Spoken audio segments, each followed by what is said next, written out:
पूर्व न्यायाधीश, पूर्व लोक अभियोजक और अन्य प्रमुख लोगों द्वारा कानूनी न्याय की खोज में एपीसीआर कहे गए 3 आवश्यक और पापपूर्ण कानूनों को मत लाएं। कर्नाटक उच्च न्यायालय के एक पूर्व न्यायाधीश ने कहा कि ये कानून अनावश्यक हैं और उनकी राय है कि ऐसे कानूनों में संशोधन नहीं किया जाना चाहिए। वहीं पूर्व सरकारी वकील बीटी वेंकटेश ने कहा कि ये तीनों कानून पापपूर्ण हैं। पुलिस सुरक्षा कानून है। यूपीसीएल कार्यकर्ता मानवी ने घृणास्पद भाषण में चिंताजनक वृद्धि को संबोधित किया। नदीम खान एपीसीआर सचिव ने सिस्टम के भीतर पैरालीगल कार्यकर्ताओं की आवश्यकता पर प्रकाश डाला। सेमिनार महत्वपूर्ण कानूनी मुद्दों पर जागरूकता बढ़ाने और संवाद को बढ़ावा देने की दिशा में एक महत्वपूर्ण कदम था। सेमिनार का समापन प्रोफेसर अपूर्वानंद के ठोस कार्यवाही के आह्वान और उपस्थित लोगों से नागरिक समाज के साथ सहयोग करने के आग्रह के साथ हुआ। भारत संवाद से इमरान खान की रिपोर्ट। सर, जो 3 कानून के बारे में आपने जो बात कही सर, थोड़ा उसको डिटेल में बताइए सर।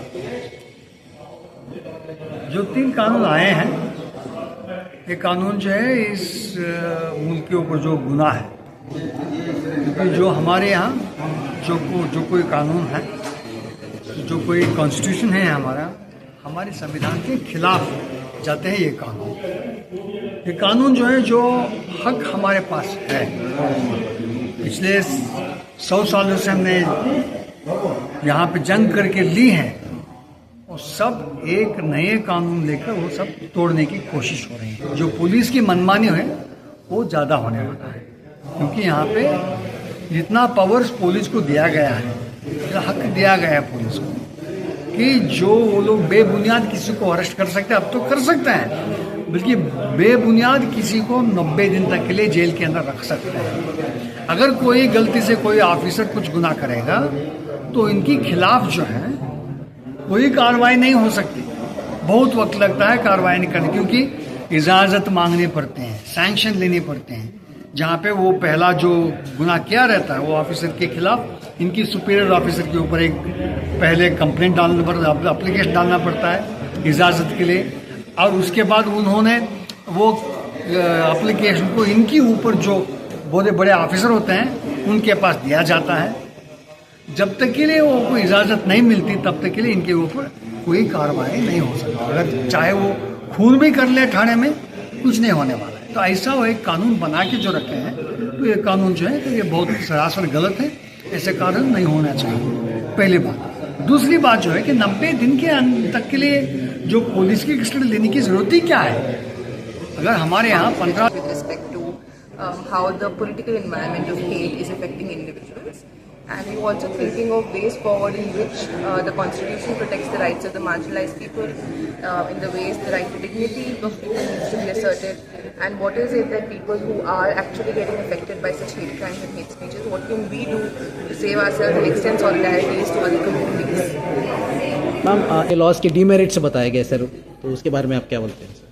देखिए, जो 3 लॉ आए हैं, उनका बेसिक अगर आप क्रक्स पूछना चाहेंगे तो उनका क्रक्स ये है कि पहले भारतीय कानून ये कहता था कि किसी भी निर्दोष को सज़ा नहीं होनी चाहिए, चाहे एक दोषी को सज़ा हो जाए। लेकिन इन 3 लॉज में जिस तरह से चीज़ें इंट्रोड्यूस करी गई हैं, जिस तरह से कन्फ्यूजन है, जिस तरह से क्लैरिटी नहीं है, उस तरह से लगता है कि अब ये पूरा मामला उल्टा हो गया है कि कोई भी दोषी छूटना नहीं चाहिए, चाहे दसियों निर्दोष को सज़ा हो जाए।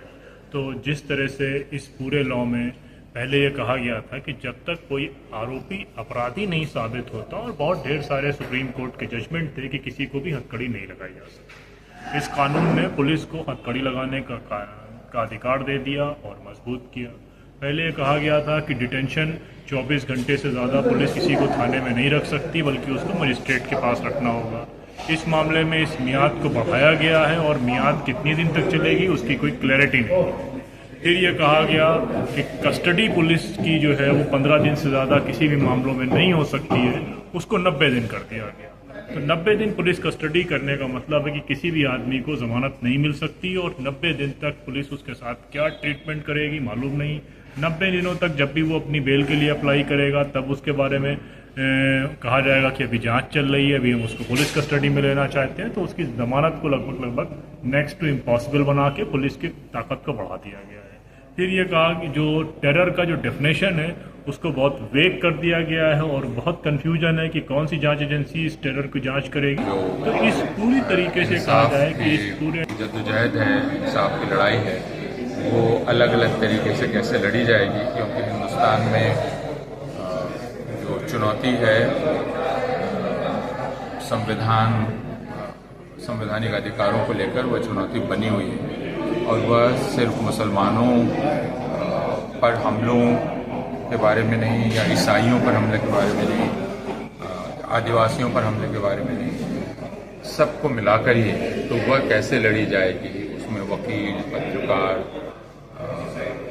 स्कूल कॉलेज के लोग, बाकी लोग किस तरह हिस्सा करते हैं, इन बातों पर।